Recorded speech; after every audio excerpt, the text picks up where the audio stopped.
What's up, everybody? My name is Richard Terrell. I go by Kirby Kid, and you are watching DL Live, a daily stream show in which we talk about game design.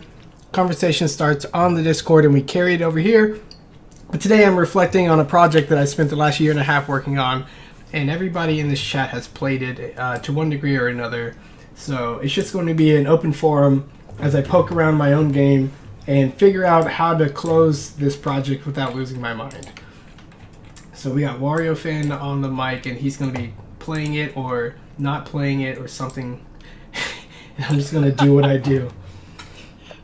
Oh, well, I was playing it, and like, you know, I realized it's kind of hard to multitask the lecture part with talking here. So I might go back to do the puzzle mode for a bit. And I kind of feel like doing that sort of maybe the antithesis of the game.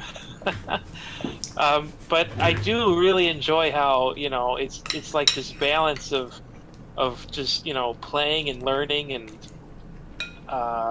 you know, these are just like simple, what are they, 5x5 grids? Yeah. Yeah, and it's just, I don't know, it's just a really cool way to learn, I think. I like how every pattern has a name, and how you know, you can find these patterns while you're solving puzzles in other patterns, and the game lets you know, hey, you've solved this pattern before, you know what to do, so do it. If only. Just do it, man. You've already done it. Yeah, it's easy to take for granted the fact that the names of the patterns are being shown as you're solving the puzzle, so it helps put that into your long-term memory easier.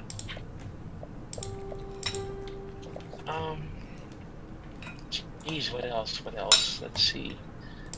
And you know, if you don't like the name, or you don't think it looks like what it looks like, you gave everybody the option to rename it to something they would remember too. So, like, let's see.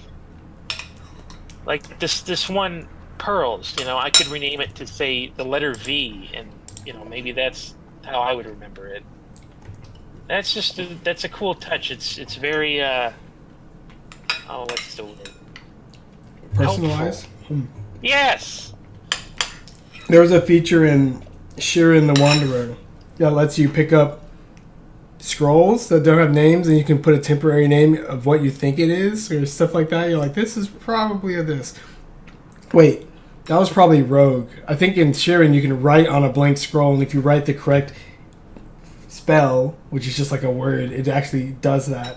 So I put like the kill spell on mine and just went to the last boss and killed him.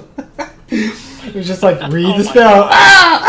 All the enemies, you win. I'm like,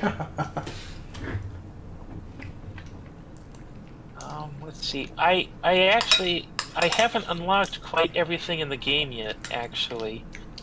But, you know, I thought that was charming too, that I would have to unlock everything through the lecture hall. So it's like there's more motivation besides, you know, going in to learn. You can go in to unlock parts of the game too. You're saying those, for things like those extrinsic motivators are a good thing.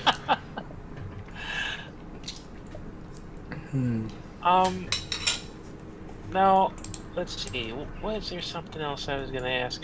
Oh, is a lecture considered complete once we finish? Once you click, you know, I accept or I agree, or do you? Is it considered complete when you listen to all of the other stories in there? When you get to that yellow mark, which is usually the I agree portion, that's the mandatory. Oh, okay. So the little Richard stories are just. Let's see. Richard, do you remember the order that you developed the tools? Clickkeeper was first. Let me show it on the stream. I think it's in order of ascending. If you look at it, Clickkeeper. Then I did. Pretty sure I did hidden shapes, and then I did relevant notes, and then I did. Well, the Overwatch system was built in early as well, but it wasn't a list on the side like that for a while.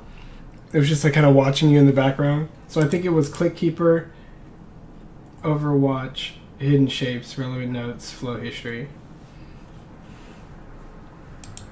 So, is there any difference in how much you use each of the tools when you first started versus how you use them now? Yeah, I mean, I wish I had the data on my old files. I don't think I ever deleted my old files, but I haven't always had the internet integration, so they're not cloud saved. And I'd have to like boot up old versions of the game just to poke around in them. That'd be hard. But for this latest file, my records for the tools used, where are they? I passed them. Even poking around here, the latest tool that I use the most is the Click Keeper. Yeah, I still use the Click Keeper a lot apparently, but otherwise, let's see. Yeah, everything else kind of steadily got used a little bit, but not too much. Yeah, there was a while where I only used. Well, every time I developed it, I tried to use it a lot because I developed it in a way where I was like, I think this would be really neat, and I kind of want it right now. So obviously, I would use it. Even though Hidden Shapes were really powerful, I think I used that one the least of all of them.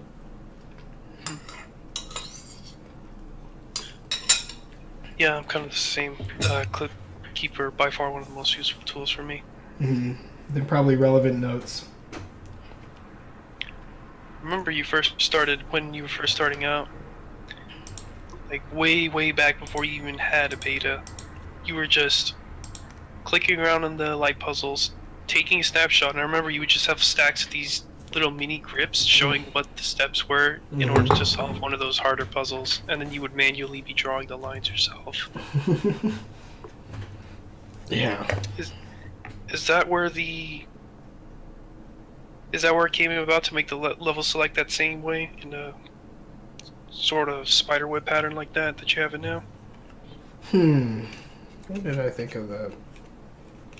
I just feel like that's the way I think about it, so I just made a visual to represent it. Like, making all those pictures on critical gaming and stuff, I try to find some kind of way to represent how things fit together anyway. So I don't think it was... I think that's just how I do things normally, whether I'm writing on a piece of paper or making a new feature.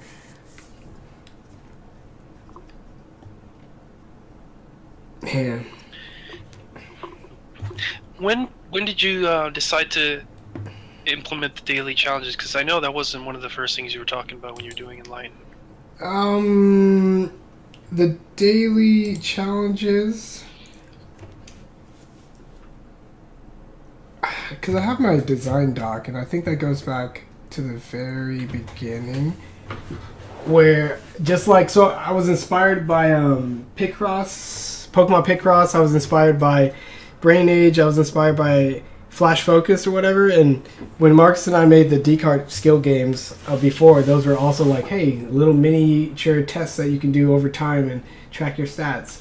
So I always knew that I would need something repeatable and non-winnable, like different every time. So I always had the daily challenges in mind, but it was originally going to be like 3, and then I tried to cram another one into a third one, and I like finally broke it out into its own, and then I got an idea for a 5th one. Yeah, that was the converting one shape into another. That was the last... Yeah, that's number 5. That was the last one I came up with. Let me see. One is convert one pattern to another, which is this one. You see a pattern here. You're like, how do I get this bad attack to turn into that? You're like, oh, I think it's this and this. Oops. But you got to do it in a way that doesn't make the puzzle too simple. So there it is. Like, that's number 5. Number 4 is just create patterns from scratch. This is just something that I was doing while exploring the game, so now I make other people do it. Number 3 is solve puzzles that are least seen. I thought that was funny. I just kind of wanted the game to always give you a to stress something that you're least comfortable with. So like, these are the shapes you see least in the game, and you try to solve them. And that's always relevant. I always thought that was funny. No matter how good you get, there's always going to be some that you've seen the least. But I think the more you play, it's always going to be the same ones that you've seen the least. So I don't know. It's one of those things that the stats for Daily 3 are most relevant as you continue to unlock puzzles. And then once you sort of get them all, it stops becoming fresh. The analytics that you have in enLIGHTen, was that also inspired by those games you're talking about, Brain Age and... What feature? The analytics. Oh, the analytics? No. It's mostly just inspired by Smash Brothers. Like, like it keeps track of so many random stats. Like, just keeping track of stats is all it really is. I tried to keep track of the things I thought would be most useful to know how you've engaged with it over time. So I keep track of almost everything I can think of, from tool usage to how much time you spend in each mode. And, you know, if one overtakes the other, you're like, oh, you were doing this for a while, then you thought this was more useful, and you can kind of see that. Grid solved is just a nice little stat of how many puzzles grids you've actually solved across your entire play experience, and how many redundant clicks you've made, how many deja vus and stuff like that. And when I get the graph for that, you can kind of see if the better you get, the more those bad habits drift away, or will the bad habits always be there? Like, that's a question. Yeah.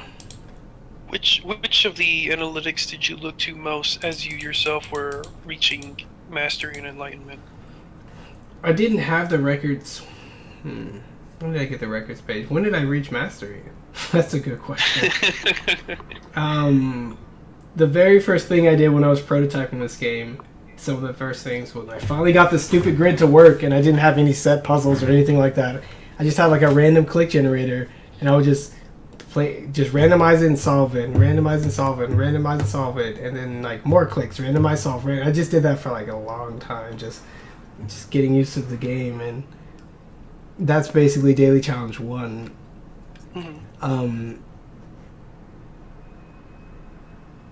I feel like I did the daily challenge exercises on my own when I was in Explorer mode. I would just try to build shapes and merge one into the other and do all these different things. But there was a distinct point. Oh yeah, I remember. There was a distinct point when I was testing the daily challenges. I'm like, these are too hard. Like I can't get up to 100 or past. The old threshold was like past get above a 90, and then I lowered it to 85. I'm like, this is so hard. But then I broke through that barrier, and then I was like, maybe I made it too easy. And no, I definitely did not make it too easy. It's hard. But that's Do you know what is it that helps break through that barrier? Yeah, I don't have stats on myself. That's the thing. The one thing I wish I had, but I couldn't, because I used my own experience to know which stats to even start to collect it in the first place. If you were looking at someone else's stats, which ones would you look to first? So right now I got my brother's friend file in, and I can go to stats, and then when I isolate, it shows his and mine, and his color will always be blue. The first thing I look to is just like the first page of stats, puzzle solved, and I look at the lumpiness of the graph, right? I'm not just looking at the eventual stat. Puzzles perfected.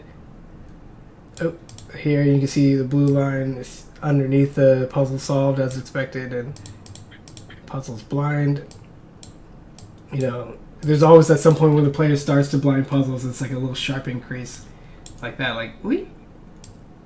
And then another increase because you go back to it, and then like another increase. Marcus's blind are at the same level as his perfect? No? Oops, his perfect, that's his blue, and this, okay, it's not. Yeah, so I look at those just to see how people are unlocking it in the level select.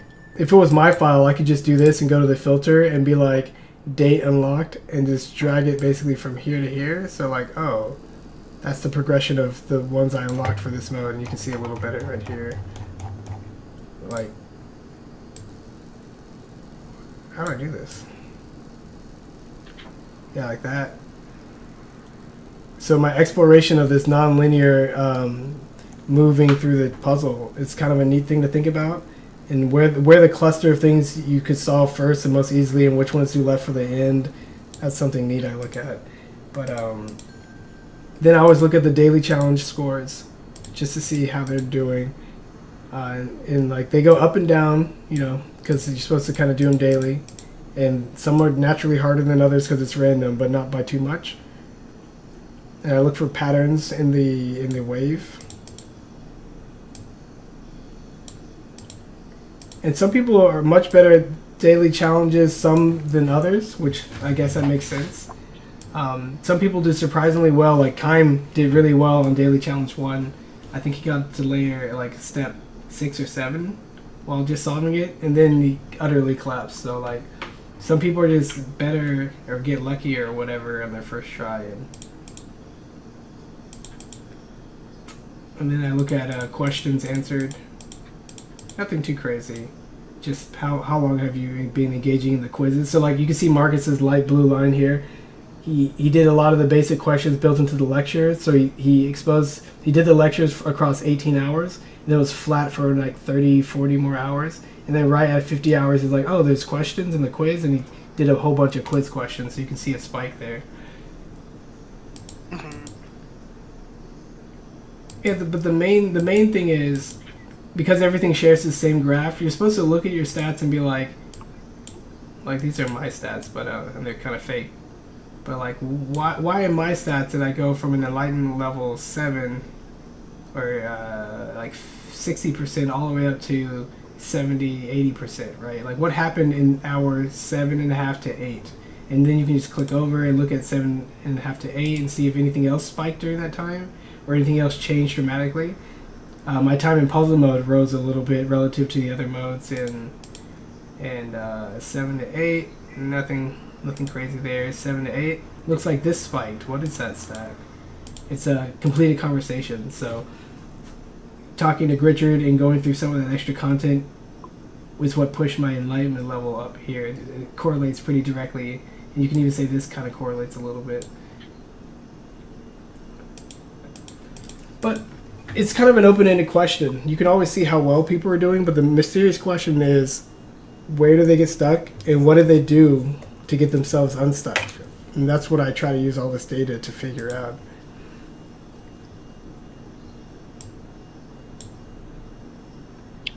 Well, hang on, just a refresher. What was the criteria for enlightenment and mastery again?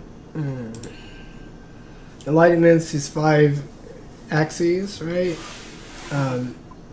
And I just said, like, these are like ways of describing new and better ways to learn and applying your mind. An enlightened mind is more introspective and open to learning, that we take our minds and its peculiarities wherever we go. So you strengthen it by answering questions and taking quizzes and talking to Gritchard, like just kind of mental conceptual stuff. You strengthen your eye by doing daily challenge 1, 2, and 5 and using the hidden shapes tool, because it's stretching you to sort of see things in a different way instead of relying so much on your normal physical standard vision kind of stuff. Ear is also using your ear to help at sort of your other mental stimuli channels for tuning feedback and like having sort of another layer of awareness about what you're doing.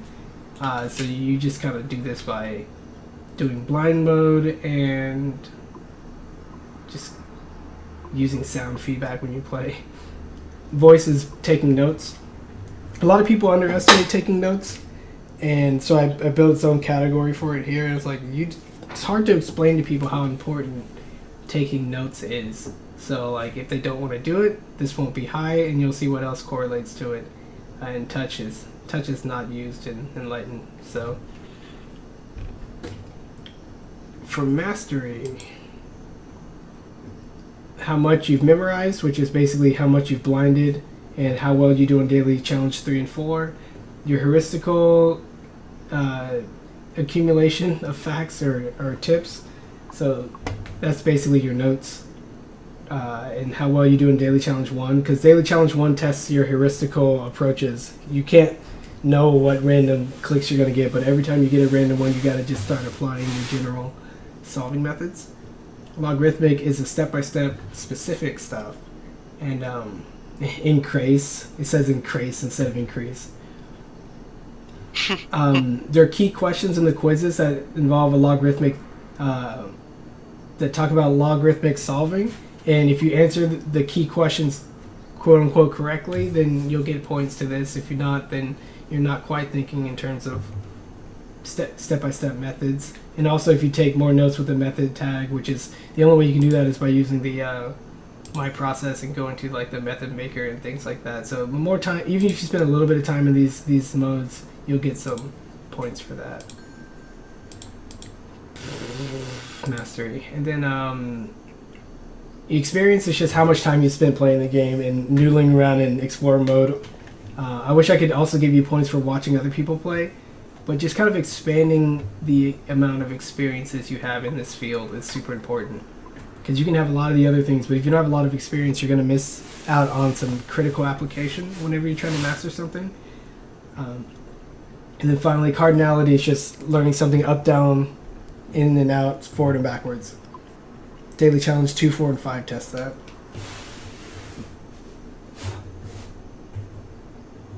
Okay.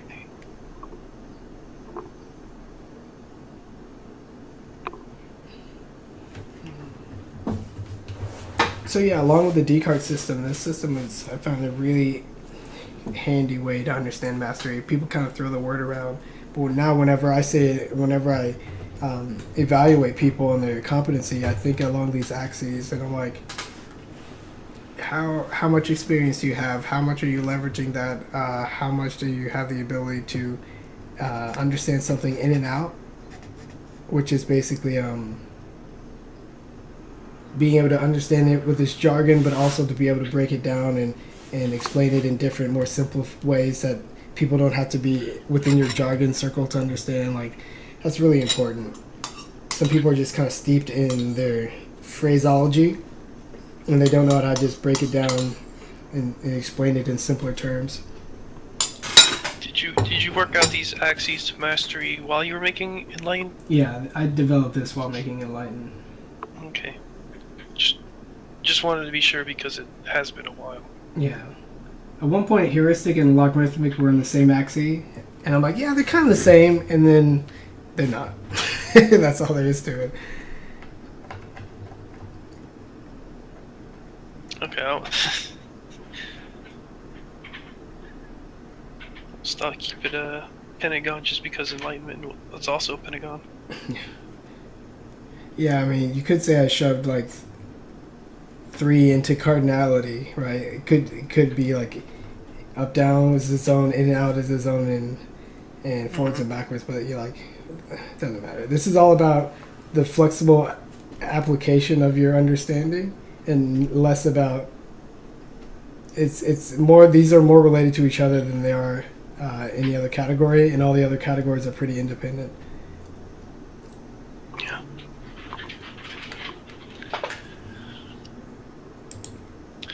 The diagnostic page, when did that come about? Oh, just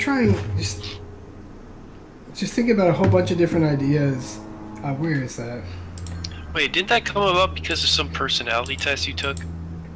Well, it was supposed to be like, no one's going to look at these graphs, right?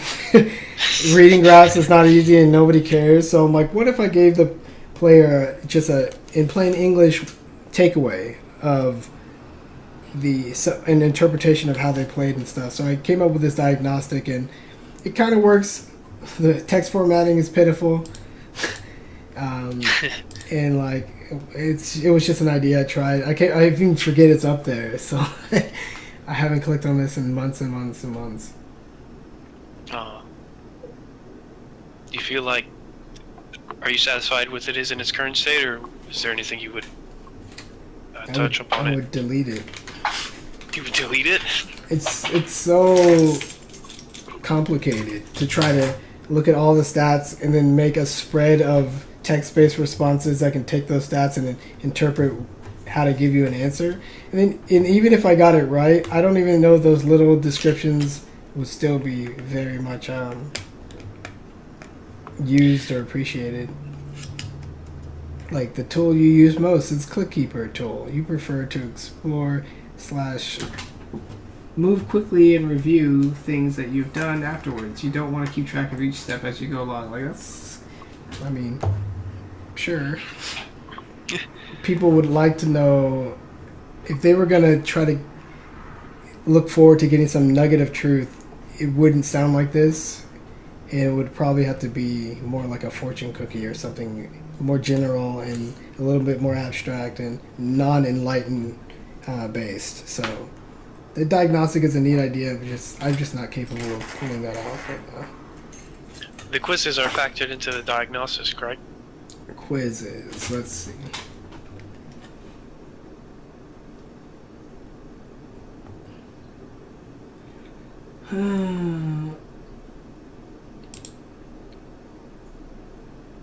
Yeah, after this is the following diagnostic report after 71 key questions answered at 38.57 hours of playtime. Based on your answers to the key questions, it would seem that you believe these are the. I didn't put anything there. I'm like, these are the following stats you fall below average on. Shapes renaming and relevant notes tool. I stopped using that in this last file that I made, and these are the following stats you're above average on. Puzzle solved, puzzles perfected, puzzle... Like, this is more readable. People would probably want to know this. Like, they play a game, they feel bad about themselves because they didn't reach mastery, because almost nobody does. But then if they're like, you're above average, they're like, hey, I feel good about myself. Or something. So the quiz questions that say, hey, what do you do when you get stuck? Those are... They are or they're not factored in here? It just says that you've answered 71 questions. Okay. The quiz questions... Frick. Yeah, I just named him Frick. Frickle Rick. The quiz questions are great for comparing your answers to other people. They factor mostly into the enlightenment and mastery score. There's key questions that answering correctly give you the real points. And like you can see, like it shows you what your friend answered in their own friend color. You can go back and change these answers at any time.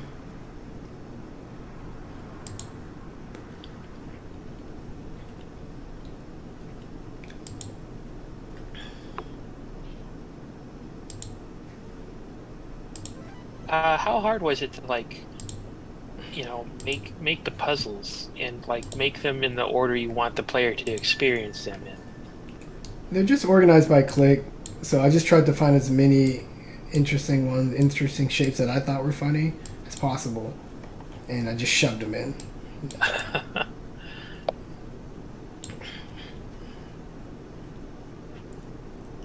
know at some point you added in the filter because you wanted the player to be able to filter out puzzles based on... Hang on, what were the ways you could filter them? Based on... Minimum clicks, encounter rate, data unlocked, flow density, notes assigned. This is some pretty advanced, stupid stuff that no one's going to use. Yeah, I was about to say, how much did you yourself use it, and are there stats that actually track how often people use the filter options? Yeah, more stats. That's actually... And I would probably put that in before the final version, something that keeps track of something. But yeah, you can filter it. These little buttons here are the easiest. Like, how many have I perfected? Take them away. How many have I blinded? Take all the ones that I blinded away. So these are the only last ones I have left to do, right? And you can easily filter your thing, because sometimes you're like, I don't want to see all that nonsense, right? You can just click show lines if you want to show all the lines. And it shows all of them. And then when you have your friend filter up, it shows you which shapes your friend has made connections to that you don't have. And I noticed that Marcus makes a few connections I never do. Like he put that one into pearls, like that's possible? Let's see. Where is pearls? It'd have to be...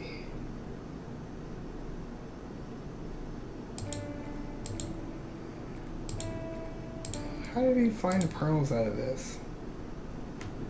Well, the clicks... It looks like a V. I think it's layer 2. layer 2. You think it's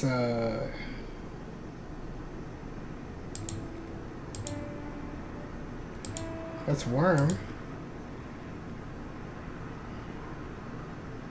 I usually click here, then collapse it, so let's not do that. And then now I'll use the click keeper. Why not? So this is the solution.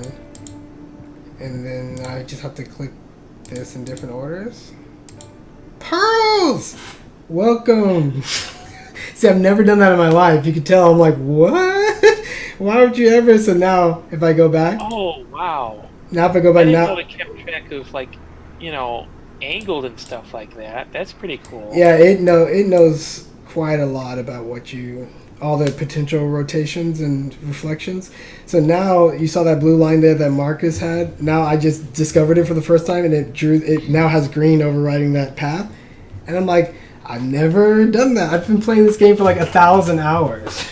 And I've never done that in my life. Well, maybe on another file because this is just my latest file, but let's just say I've never done it. It's more fun. Mm-hmm. And then you're like, well, how many has he done that I haven't? And then you can just like right click and kind of scan around. I found a few last night, and I didn't overwrite them because I'm like, this is so interesting. Where are they?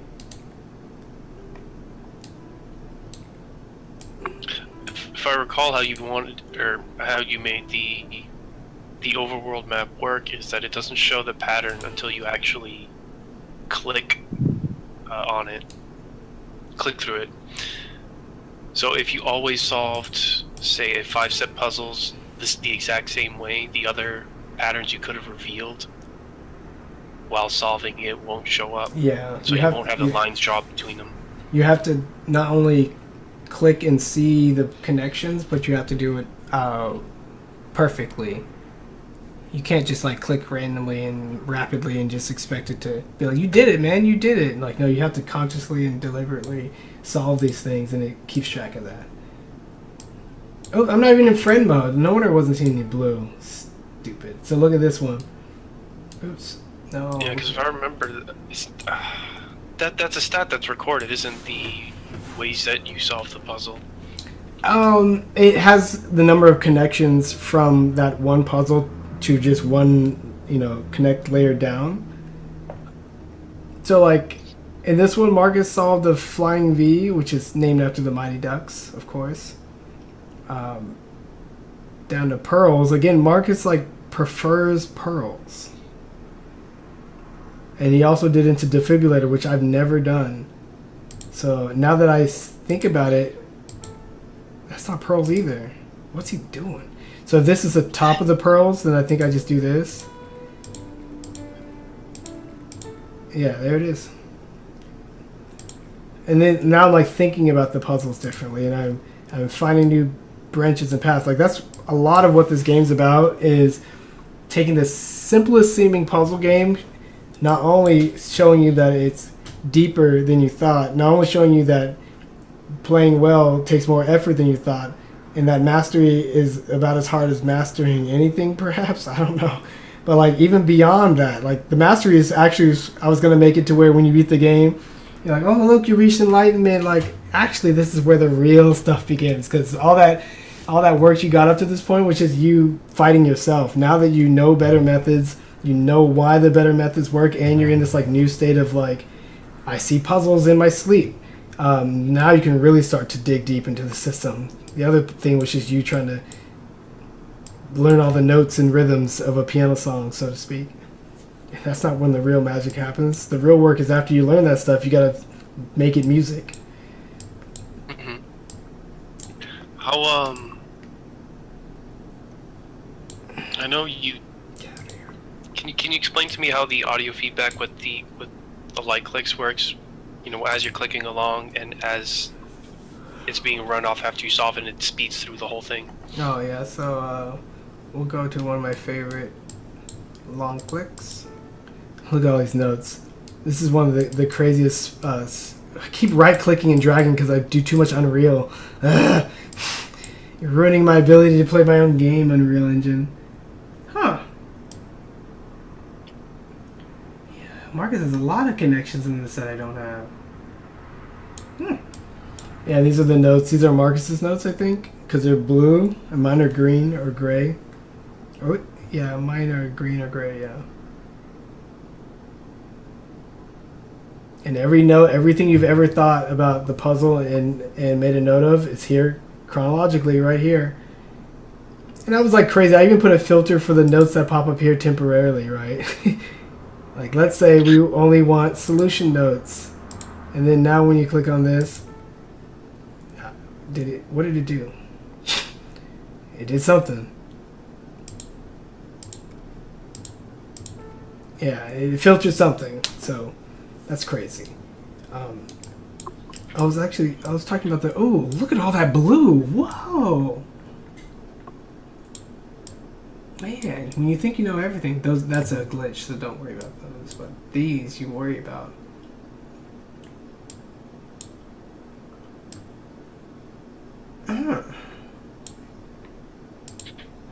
So the like sounds. This one's interesting because you can do this. Oops, misclicked. Doesn't matter. You can hear it. Mm-hmm. So, on review, every note sort of has like a tone that's just very basic, stays within the key without resolving it. And then the tones kind of shift depending on what row you're in. And then it just plays back those tones when the replay goes. And it doesn't play back the redundant click sound, so I'll show you that in a second. Replay. So if you redundant click, it makes it a little bit more dissonant, and you feel that. So whenever you're playing, it's not too bad sounding, but it definitely, when you're playing and it sounds nice, like, and then you play.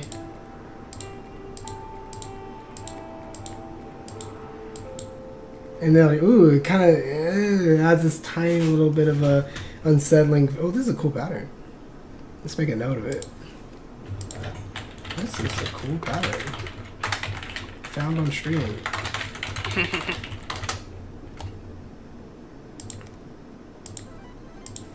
Yeah. What would you name it? I think I would name it. Here, let me show you. There's a character in Icons. The Marth character. Don't remember her name. Not Zana. It's like Icons fighter. What's her name? Fighter girl. That's what we're gonna type in. No, Icon. What is the game? Icons may not be the best name. What's the subtitle for Icons?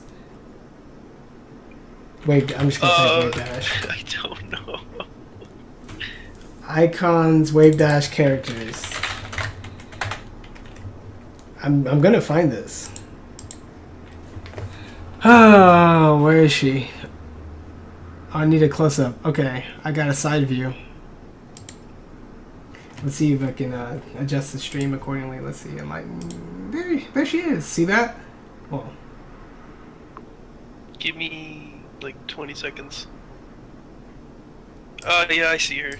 yeah, it's her headdress, or it's the Thunder Mask from Breath of the Wild. Do you know about that already? Yeah. I've already beaten all 4 beasts. Divine beasts, jeez. Divine cheeses. Yeah. Yeah, so it kind of looks like the Thunder Mask, which I will show you now.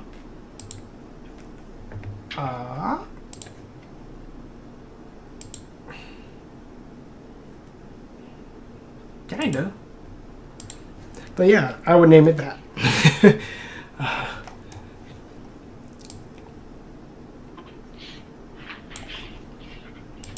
The sound design in the level select, I think, is more interesting than anywhere else. It has some positional audio, and the volume of each layer's rings of audio contribution increases the more shapes from that layer are highlighted. So if you click on the one I just clicked on, and it kind of highlights just like, if I click this, maybe, what's a good one? Which one has like no connections except for one that goes back to the center? You? Nope. This one's a decent example.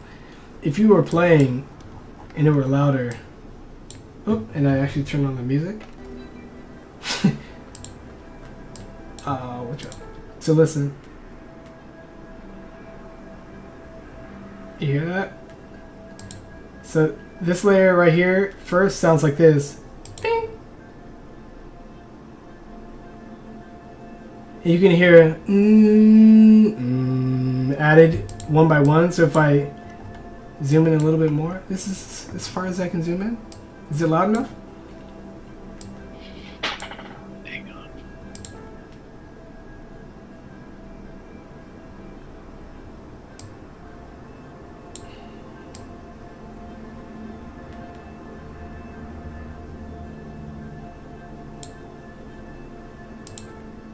Yeah, I can hear it.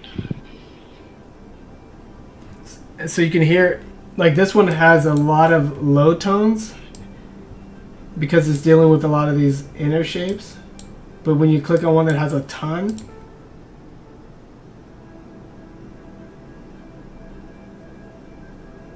you actually hear more instead of that means there's more shapes that it's hitting right here on these intermediary layers than it does in the center. So it actually balances it out. You can just, if you just listen carefully, everything sounds different. Like everything is different.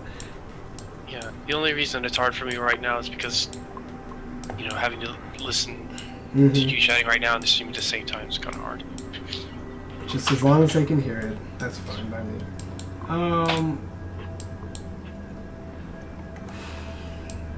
Yeah, a lot of the features for this game were just common sense things that I want in a lot of other games where you play a level and you're like, wait, what did I do? And it's gone forever. You're like, I don't even remember what I did. So I was like, I'm putting in a replay and I'm going to let you scrub back through the replay. And I'm going to let you take notes in the replay and just things like that. This filter is nuts, by the way. Like nobody knows how to use it. But when you haven't solved everything like I have, and you're kind of still investigating, you can use these things to really help you focus. Like I only want to see puzzles that are 6 clicks to 11. Like you got it, bro, boss. Now these are all the puzzles 6 clicks to 11. Because maybe this is the area you need to focus on. You really don't care about the center stuff anymore, or for right now. Oops, I reset itself. How nice. And then you want to do something where it's the last ones you've unlocked. So you do this.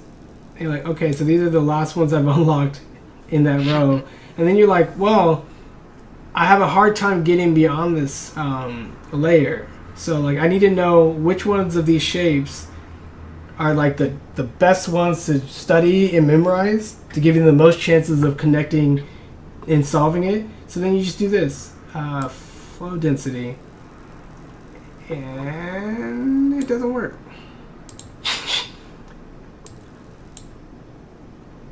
Oh no.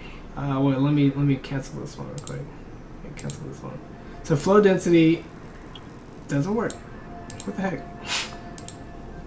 So this is supposed to be, this one has one connection. As you can see, there's one green line coming out of it, and it tells you right here, one connection. This shape, oh, it's not working. No wonder it's not working, it's just not working. This one has 3 connections coming out of it. Why 3? There's 2. Broken. Let me see if I can get one that actually works. Oh, no. I'm stupid.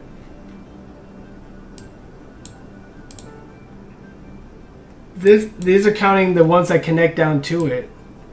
I think. So this one's supposed to have 4 connections that go down into it. So this one's like kind of hot, but not too hot. This one has 3, so there's 3 shapes beyond this one that kind of connect down into it. This one, nothing connects down into it. So if the flow density is supposed to work. Work. Oh, it was kind of working. Oh, look. See it working? I don't know why it's not... it must be an isolating kind of thing, but check this out. You flow density of... Stop. Flow density of 2. These are the ones that are kind of like popular, but not too popular. Flow density of 3. These are more popular. 4. These are pretty popular. And then you go higher and higher. And you start seeing... These have flow density of 12. 12 shapes go into these two. But notice how like the higher the flow density, the closer it gets to the center for the most part. Which is just a reflection of the complexity. But you can really sort of pinpoint some of the shapes that really are your key to connecting to the rest of the universe. Or go into areas that don't have a lot of connections and try to find new ones, because obviously there's a lot that you can miss. Or if you want to be like... Even when you're searching through a friend's level select, you're like, well, what does my friend think about push? Oops, there's a glitch. To type into there, I had to click here, and then click here. Wait. Gotta zoom in. Click here, and then click here. And now I can type into this. So I type in push and hit enter. And these are all the notes that have the word push in it. This one. This is a puzzle that has a note that has the word push in it.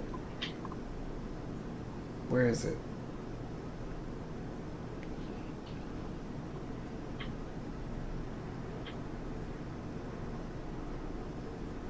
Yeah, there it is. This is one of the most seen shapes out of all the shapes. This means this hard to solve puzzle has gotten in my way more times than I'd like. This also means my default methods tend to run into this. Hashtag bring together and other push strats are to blame.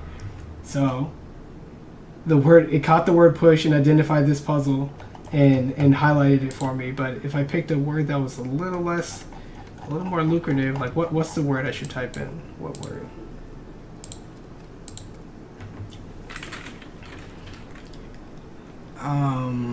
Stupid. Oops. It's not taking my text.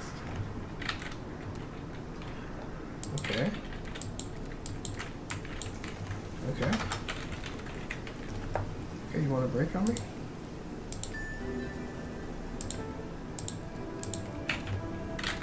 Stupid. I hit enter. These puzzles don't have stupid in it. Well, it's supposed to work. That's all I can tell you.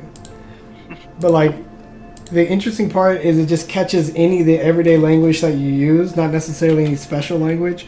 And then you may not realize that you use the word push a lot to describe certain things, or stupid to describe other things. And this will allow you to quickly, at a glance, see all the puzzles that are connected to some kind of concept that you've already...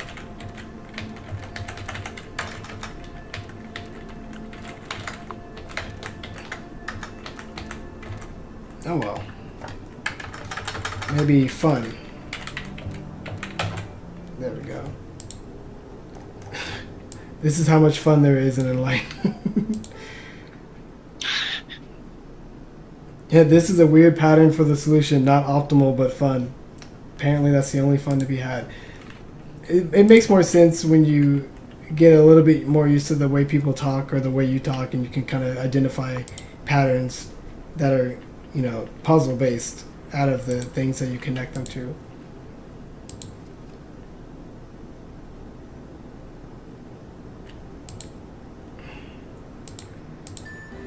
Oh yeah, and every time you use the filter, the soundscape dynamically changes. So when you cut out the deep middle by doing something like this, you only get really light, airy sounds.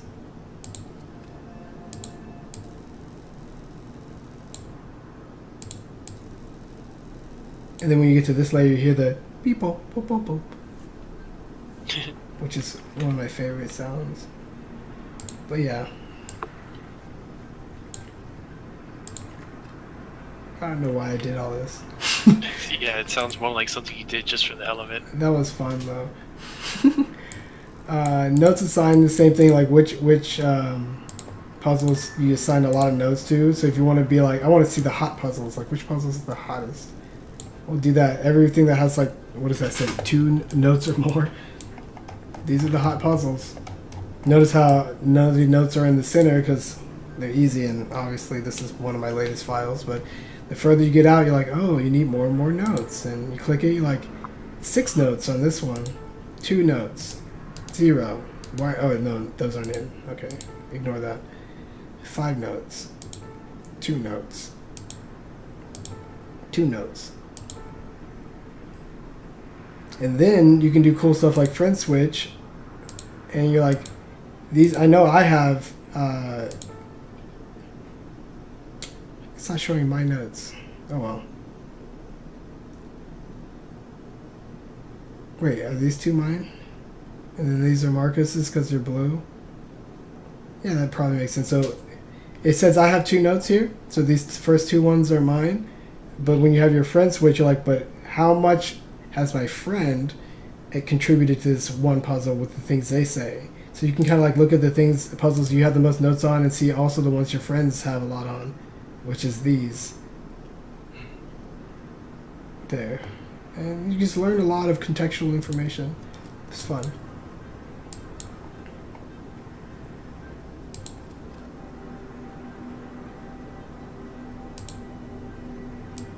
And of course, adding your own shapes is just sort of like next level stuff.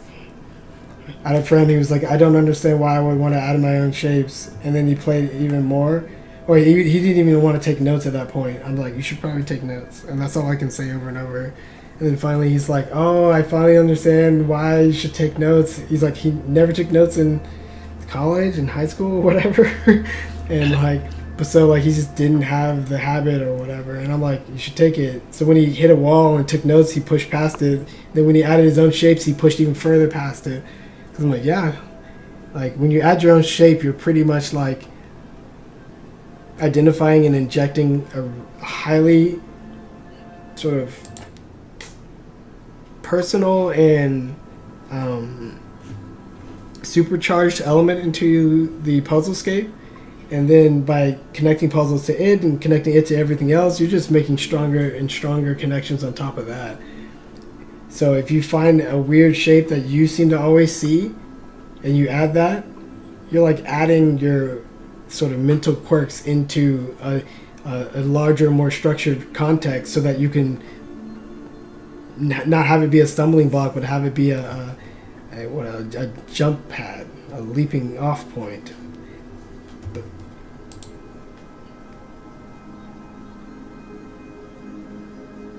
Yeah, I know I just added. So, like, a lot of the basic tools and stuff, these are really fairly easy to understand. Notes are fairly easy to understand. How you use the notes, how you review them. I tried to give you tools, but just kind of scrolling down the list is already working wonders. You can even see a dot spread, which is just like all your notes in a dot form. And then you can kind of do stuff with the filters like, how many days back does it go? Like, oh, I want to go this many days back, 50 days back. Huh. So apparently the notes right here I made even further than 50 days back. You're like, okay, well how about I want notes that are written with a minimum of 28 to 39 hours of playtime. You're like, these are my latest thoughts. Or how about notes with this many hours? Ah, it looks like Marcus contributed one note that I put into my system that he made when he was about whatever hours in. So like, or I only want to listen to people that have at least reached a minimum of 58, 45 enlightenment. You're like, oh. But then I want to only listen to people who've reached mastery to 53, 57 to 89. You're like, ah, these notes right here.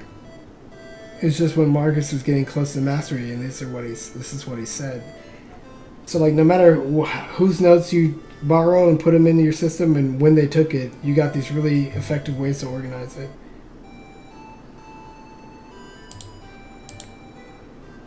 Nice. I remember that Method Maker and Event Sorter were actually one of the last tools you were implementing.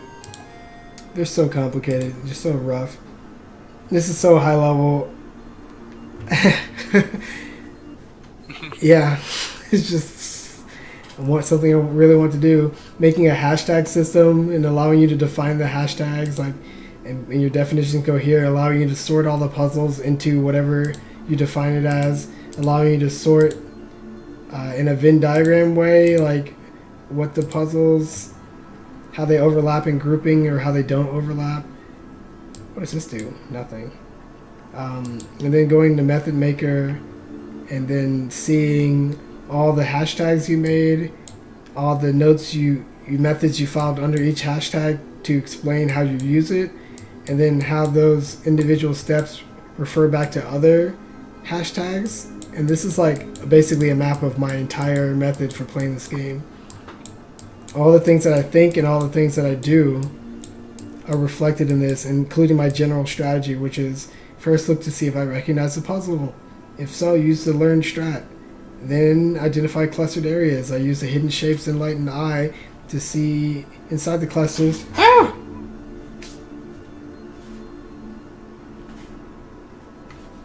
Okay. Then I identify clustered areas and I use the hidden shapes to see inside the clusters. I pick the shapes to cut out of the grid based on which ones are the most complex, number of clicks, and the most asymmetrical. After I attempt to solve, if that didn't work, I look carefully at the light shapes that are left over. Reading these as a second layer helps. I also step back during any step to look at the direction I'm moving the lights. To corners, apart, together, swirl. Noting this helps me to do different things later. If all else fails, to reduce as many lights as possible, then solve for a few. Reduce all the lights as possible, then solve for the final combinations. If previous steps fails, use the last resort. And like, what is last resort? You're like, well, this line is pointing all the way over here. Last resort is a strategy I made. Oh, this should be defined. I don't know, bugs everywhere. Like, makes me sad. But I go to last resort. The definition's right here, so I just click save. And it puts it back. For whatever reason, it likes to not display it. And last resort is when all the other methods fail, try these. Reset. Then pick a random puzzle that you've memorized and click its solution out, and then attempt to solve what's ever left over. If you can't think of a puzzle, click the grid to spell out your name. Keep clicking through your letters until the grid looks a little bit more solvable. These are some last ditch. But then, like, having that in mind and knowing when I use it and instantly using it when all else of this fails, like, keeps me in the game, right? And it allowed me to basically move to a point where I don't even need to use it. Like, I don't do that anymore.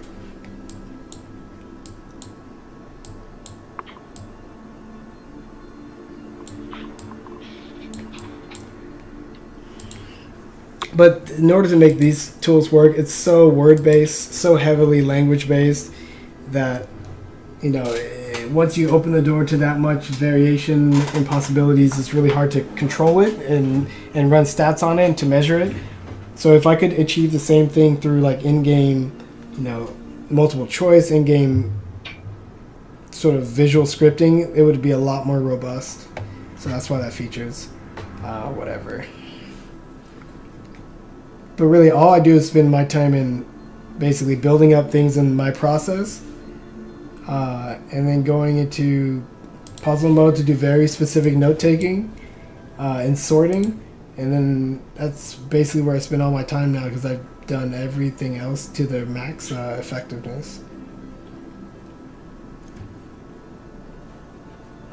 Okay. You don't go much into explore mode anymore? I don't. I've spent hours and hours here. I don't know. I do it like every now and then, like when I see Marcus's notes like this, which I've copied, and he says asymmetric. I'm like, I just want to play it, and I explore it, and then I look at it carefully, and then I see this pattern basically, which is a broken penis, which is it's basically a worm with a black hole in the middle, and the black hole solve was basically this. So I'm gonna drag it over here, and then you get stairs and you solve it. Like, psh. These things. I'm just never lost anymore. And the last time I did showcasing this game on stream, I'm like, let me just show you daily challenge. I'm like, oh, I'm solving it while talking, and it's not a problem at all. I get 98s and stuff, and it's like, oh, yeah, because it's just so I've learned it, and it's not a matter of like maybe this run will be bad. Like there is no maybe anymore. I'm past maybe. I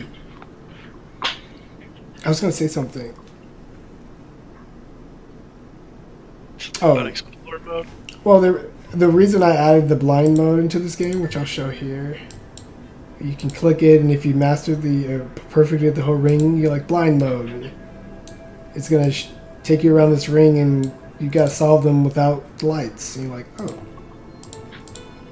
And it just sees if you can basically memorize things and actually prove that you have it in your head instead of cheating. The reason I put that in the game is because I saw people playing Tetris on Grandmaster level, and the final level is you can't see the pieces and it's moving super fast. And I was like, well, if you want to achieve that level doing anything, you probably need to work it up from the beginning. So instead of like trying to master enLIGHTen and going, now close your eyes, it's like you've been practicing this the whole time. So then for an extra stupid challenge, you can blind mode the daily challenges. And I pretty much got near 100 near perfect scores on all these. Well, let me just show you so I'm not exaggerating. The last time I did the daily challenges, I did them all blind, and you can see here that what can you see? Let me just isolate two of them so it's a little easier to read. So my last daily challenge 1 score when it was blind, I got like a 58, but the blind score I did for daily 1 is a 98. No way. The last blind score I did for dailies 3 is a freaking 98.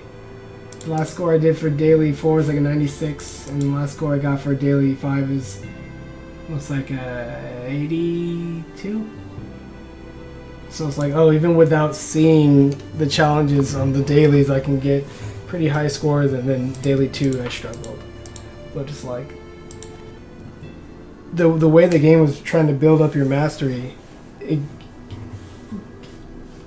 little things like not being able to see the grid just become trivial, right? Like you weren't using the grid to help you see most of the things anyway once you get to that level. You're just basically inside your own memories, and all your notes and all your observations are just all you have. So it's less about being blind and more about seeing you for what you've actually stored inside your head. Yeah.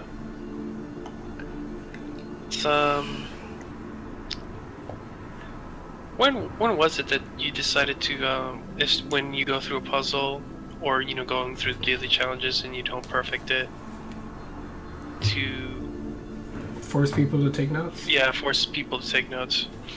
Yeah, people weren't taking notes. And then even when I watched them play, they would say something out loud that they should have taken a note for, and they just click next or back. I'm like, you should have written that down. Honestly, like, you don't even know how important that is. So I'm gonna have to force my hand or your hand or somebody's hand some of these times. So if you just don't solve a puzzle fast enough, it forces you to review and take a note. You probably need to if you don't solve it fast enough. If you don't get a high enough score in the daily, it forces you to review and at least take one note. Could have made it like take a proportional amount of notes to how long you took. I didn't do that. I'm not that mean, but you should do it. Mm-hmm. You should be curious. You should be like, why did that stump me? And you should leave a note. You should remember it by recording how you feel. Like, all that's super important.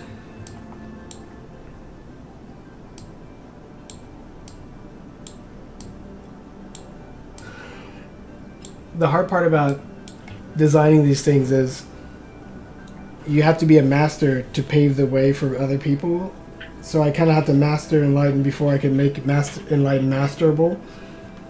If people want me to do this for chess, I'm like, I'm not a chess master. Like, I guess it would be the same process of me slowly teaching myself, making a tool, teaching myself, and then going from there. But sometimes I feel like that'd be much harder to reach mastery and then guide other people. The point of picking out enLIGHTen was because it was a simple or seemingly simple game.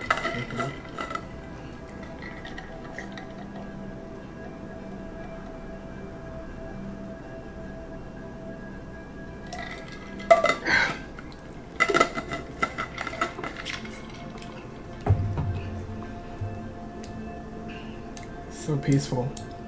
Yeah, all these graphics are temp, these colors are temp, like so much junk.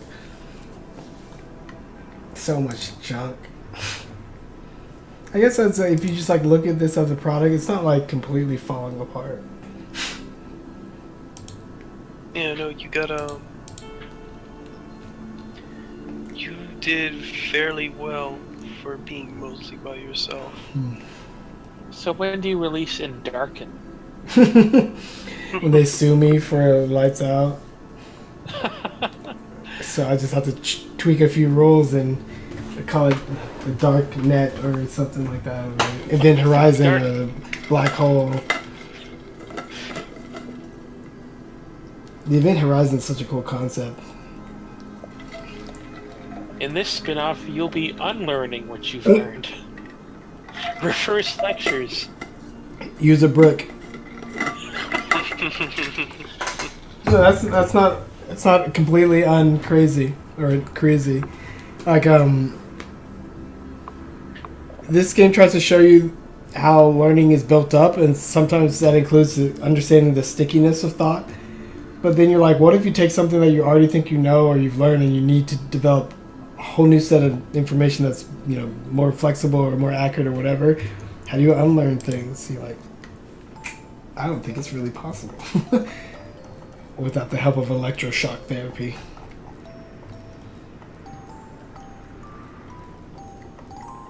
Yeah, and I explained my entire learning system in 15 or so lectures and then 15 more to... The rest, these 32 through 45, are supposed to just be kind of like what I'm doing now, reflecting on what it's like to be a master and what it means for learning and how it's changed the way I think and learn on other things, and just basically like you've reached the top, now we can finally have a conversation, master to master. But I haven't written that content. I could have to vamp it. Yeah, I think it was in the earlier versions you were supposed to unlock each of the lectures through your progress in the puzzles. Yeah, you unlock Gritcher chats or something like that. Yeah. And then they turn into lectures rather than just random chats about things that I want to talk about. Before it was such an unguided, free-form way to try to get people to learn. Like, you'll randomly talk to Gritcher, and he'll randomly have a conversation, and that topic relates to learning, but you have to kind of be aware of that, and then you should apply it to the game. Like, that's so much work. People aren't gonna... It's not have a strong probability of landing and hitting home. So now it's just like, this is a lecture. It's vertical column, linear, like you go through it. And it's always there, you always can go back. Well, the coolest part about the lecture is when you're like answering questions like that, and then you get to a point where it's like, oh, they ask you a question, and then you see if your answer lines up with your friends. And my sister was playing it, and almost every time she answered the question, it was the same as my brother. She'd get a kick out of that. She's like, no matter what the question, she hesitates, she picks it, it's like the same every time after the first few times. That's crazy. And then like, I don't know if you would... I mean, we hang out all the time, but we never actually got like a clear lens to see how we think and learn differently. So like, after looking at the series of questions and how they answer them the same, I'm like, do you guys think enLIGHTen the same? That's interesting. I wouldn't know. It's kind of hard to get those kinds of clarity in clear lenses just doing life. But hey, nobody likes light. Nobody likes clarity. Nobody likes my random swirly backgrounds I just stole off of Google.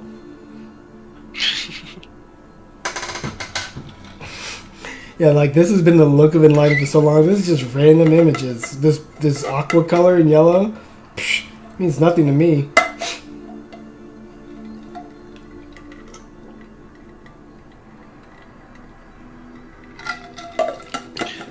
Is there anybody in the Twitch chat? No. If there is, I apologize. Yeah, I've gone through all the questions that I had. Hey, Twitch, it's like on the dashboard, you can click a thing that says add a marker. So when you're like, oh, I need to go back and do that, you just click it and you can add a little description and it shows you where you need to do, it shows you later. Very enLIGHTen-like.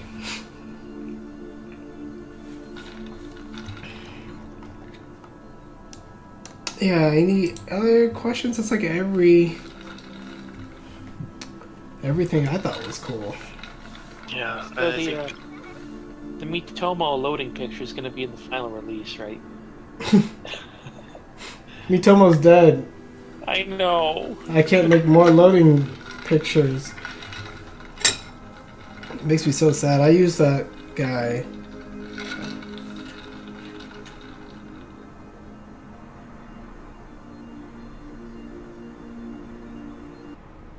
So weird. So like, no one's really reached mastery yet,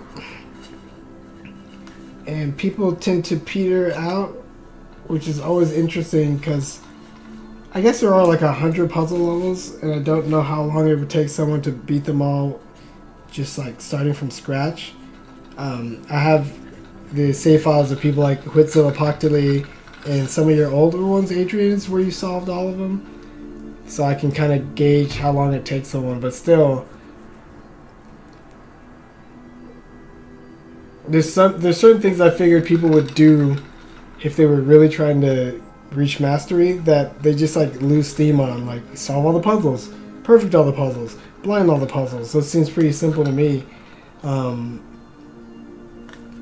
which is why in the records you can look at your blind and be like, how did this blind increase correlate with anything else, any other success I did? And I think what we saw with Marcus was the more he blinded, the better he did on everything.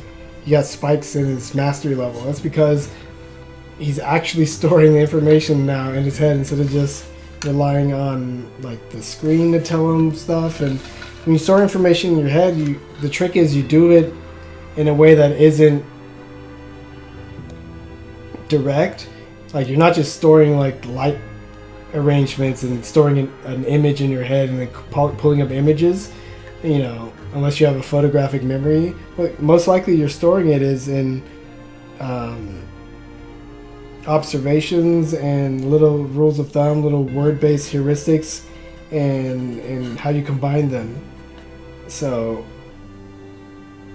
putting things in your head really is like encoding it or coding it or scripting it into your mind. And then once you have it up there, you know, just like in a computer program, you can do a ton of stuff once you encode data. That's the whole freaking point of putting data into a spreadsheet. Like once you have it in there, then you can actually use it instead of just trusting that it's out there or whatever.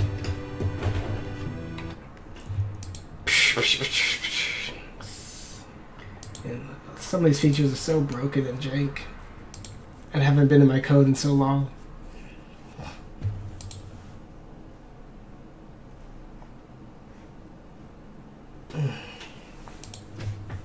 What a weird project.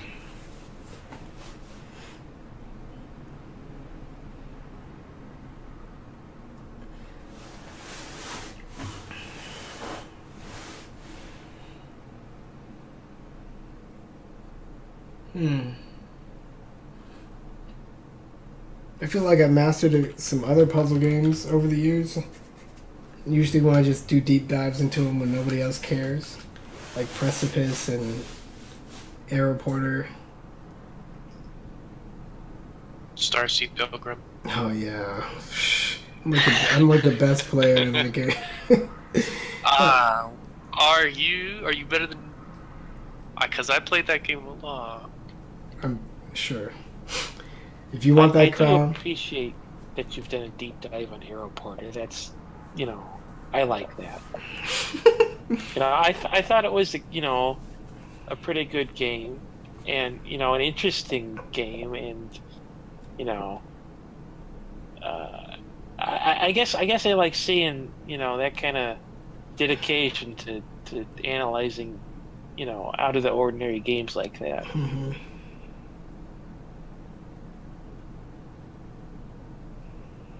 It's so crazy.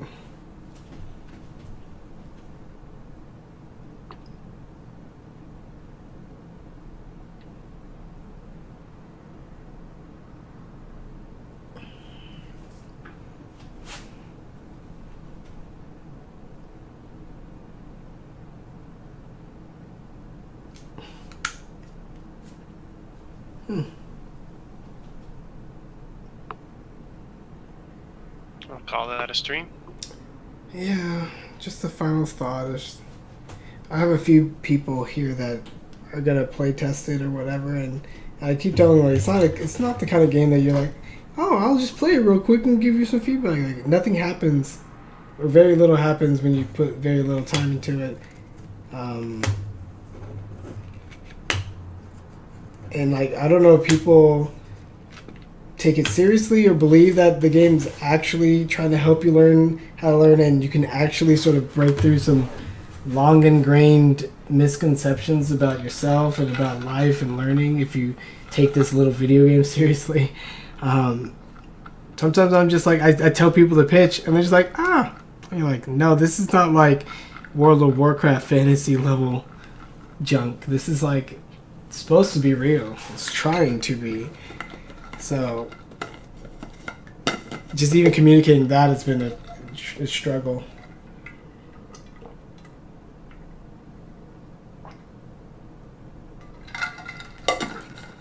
Yep. But hey, people want to click puzzles and then move on, then that's what they'll get. I don't know if I got any new players from making the stream video last time or what. And like, people play it and they like don't give me feedback. I assume it's just because they like boot it up, have to sit through 2 lectures, get angry, never come back. I'm like, okay, that's fine. But yeah, that's the stream. I'm going to still figure out how to wrap this project up. And until next time, stream viewers, see you later. Later.